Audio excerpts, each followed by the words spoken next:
میرے چینل پر آپ سب کو خوش آمدید۔ ناظرین، تحریک انصاف میں اس وقت شدید قسم کے اختلافات چل رہے ہیں۔ جب سے تحریک انصاف کا 22 اگست کا جلسہ ملتوی ہوا ہے، اس کے بعد متضاد بیانات آ رہے ہیں اور عمران خان سے متعلق ایسے بیانات آ رہے ہیں کہ جس کو پی ٹی آئی کی لیڈرشپ ماننے سے ایک طرف تو انکار ہے، جبکہ دوسری جانب تضاد یہ ہے کہ کیا عمران خان نے یہ بیانات دیے تھے یا نہیں، کہ جس کی وجہ سے یہ جلسہ ملتوی ہوا۔ دوسری جانب تحریک انصاف کے کارکنان اور تحریک انصاف کی جو یوتھ ہے وہ اس وقت شدید مایوس ہے اور ان کو اپنی لیڈرشپ پہ اب اعتماد نہیں رہا۔ ان کا یہ کہنا ہے کہ اب جلسہ جب بھی ہو ہم اس جلسے میں شرکت نہیں کریں گے۔ اس کی وجہ یہ ہے کہ ہماری لیڈرشپ ہر بار ہمیں دھوکہ دیتی ہے، ہر بار ایک جلسے کا اعلان کیا جاتا ہے اور اس کے بعد جب جلسہ ہوتا ہے تو اس جلسے کا آخری ٹائم پہ ملتوی کر دیا جاتا ہے۔ جبکہ اڈیالہ جیل میں جو بھی عمران خان سے ملاقات کر کے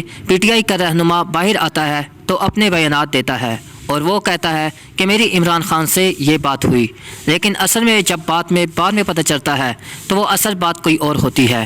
تو اس کے بعد اب پی ٹی آئی لیڈرشپ بالکل تتر بتر ہو گئی ہے، یعنی اتنے اختلافات کے بعد اب نہ ان کے کارکنان ان پر اعتماد کر رہے ہیں اور نہ ہی ان کی لیڈرشپ کے ایک دوسرے کے اوپر اعتماد ہے۔ تو اب صرف ایک بندے کی طرف دیکھا جا رہا ہے اور وہ ہے عمران خان۔ عمران خان کے علاوہ شیر افضل مروت، جنہوں نے بھرپور کوشش کی کہ اس جلسے کو وہ کرا سکیں، لیکن بدقسمتی سے ان کو اس وقت گرفتار کر لیا گیا اور وہ اکیلے رہ گئے۔ ایسے میں جتنے کارکنان تھے یا تو وہ بکھر گئے یا پھر وہ گرفتار ہو گئے، جس کے بعد پی ٹی آئی لیڈرشپ وہاں سے بالکل بھاگ گئی۔ ایک جانب ایسی خبریں آ رہی ہیں کہ حکومت نے جلسے کی رات عمران خان سے رابطہ کیا اور ان سے رابطہ کر کے ان کو اس بات پر راضی کیا گیا کہ وہ اپنا جلسہ ملتوی کریں۔ اس کی بڑی وجہ یہ تھی کہ اگلے دن سپریم کورٹ میں بڑا کیس تھا اور جتنی بھی مذہبی جماعتیں تھیں وہاں اسلام آباد میں موجود تھی، جس سے تصادم کا خدشہ تھا اور اگر یہ تصادم ہو جاتا تو پاکستان کے لیے مزید مشکلات بڑھ سکتی تھی۔ اسی وجہ سے عمران خان کا یہ کہنا ہے کہ انہوں نے مین وجہ یہ تھی کہ جس وجہ سے یہ جلسہ ملتوی کیا گیا،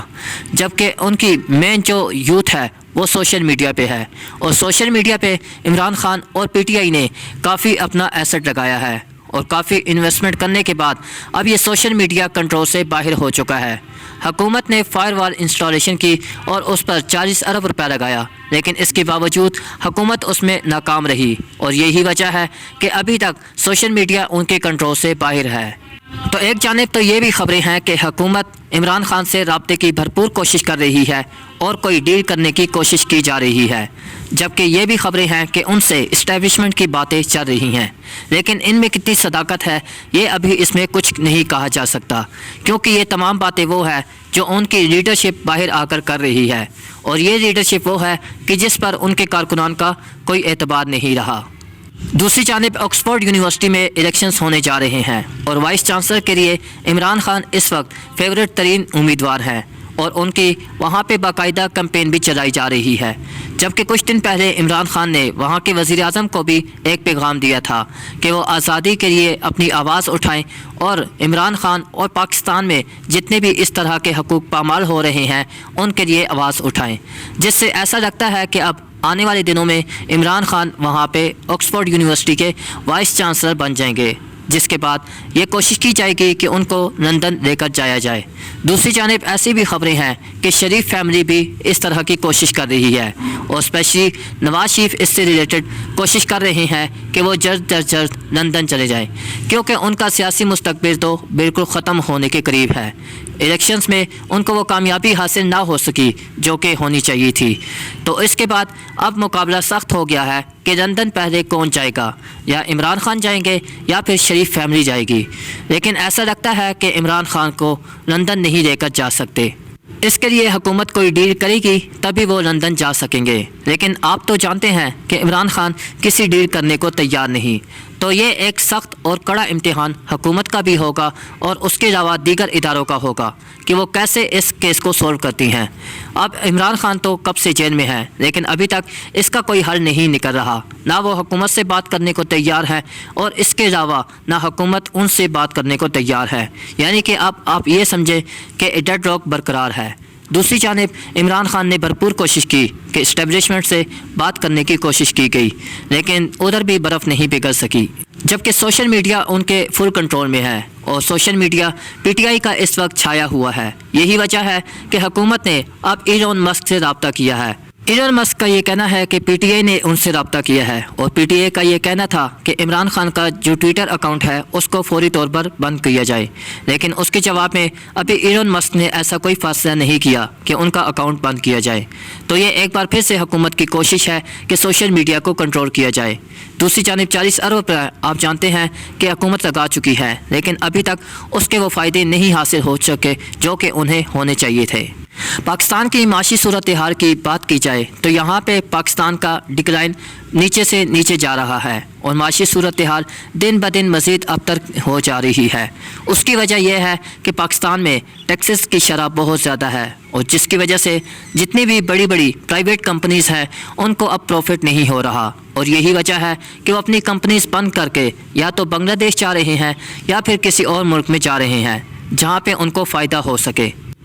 آپ کچھ ٹائم کے لیے یہ سوچیں کہ عمران خان نہیں ہے اور پی ٹی آئی بھی نہیں ہے، تو ایسے میں عمران فیکٹر کو بالکل مائنس کرتے ہوئے اس حکومت نے اس طرح کے اقدامات نہیں کیے جو کہ انہیں کرنے چاہیے تھے، اور یہی وجہ ہے کہ ابھی تک حکومت کی وہ پلاننگ نظر نہیں آ رہی۔ وہ صرف ایک ہی فوکس ہے ان کا، اور وہ ہے پی ٹی آئی اور عمران خان، اور اگر وہ معاشی طور پر اور معاشی مشکلات کو دیکھتے ہوئے اچھے فیصلے کرتی تو آج پاکستان کی معیشت کچھ بہتر ہو سکی ہوتی، لیکن آج تک وہ معاشی فیصلے نہیں کیے جا سکے اور وہ معاشی طور پر اس طرف فوکس نہیں کیا گیا، اور جس کی وجہ سے آج پاکستان اس دلدل میں پھنس چکا ہے۔ اس سے پہلے حکومت نے بھرپور کوشش کی کہ وہ سعودی عرب اور اس کے علاوہ دیگر ممالک سے چندہ اکٹھے کرے، یعنی وہاں سے فنڈ لے کر آئے اور پاکستان میں انویسٹمنٹ کرے، لیکن سعودی عرب جو کہ پاکستان کا بڑا دوست ہے انہوں نے وعدے تو بہت کیے، لیکن عملی طور پر ابھی تک انہوں نے کوئی انویسٹمنٹ نہیں کی جس کی وجہ سے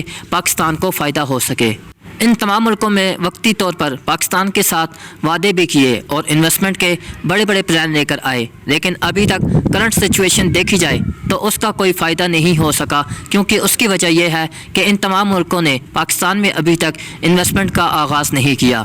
وہ صرف وعدوں تک ہی تھا، اور یہی وجہ ہے کہ حکومت اس وقت بالکل بے بس ہو چکی ہے، اور آئی ایم ایف ایک واحد ادارہ بچ چکا ہے، ایک واحد یعنی امید ہے حکومت کی جن سے وہ لون لے کر پاکستان کو قرضے پر چلا رہی ہے۔ تو حکومت کو چاہیے کہ وہ معاشی طور پر اگر واقعی ہی انقلاب لانا چاہتی ہے تو اپنے پلان لے کر آئے، اور پی ٹی آئی اور عمران خان اس کو ایک سائڈ پہ رکھے اور صرف پاکستان کا سوچیں، تبھی وہ دیکھیں گے کہ معاشی استحکام پاکستان میں کیسا آتا ہے۔ دوسری جانب فیصل آباد کی سب سے بڑی کمپنی جو کہ ستارہ فیبرکس کے نام سے ہے، اور پچھلے کئی سالوں سے وہ پاکستان میں ٹیکسٹائل میں سب سے آگے ہے، اور پوری دنیا اور پاکستان میں ان کی پروڈکٹس ایکسپورٹ بھی ہوتی ہیں اور امپورٹ کر کے وہ نئے نئے مال تیار کرتے ہیں،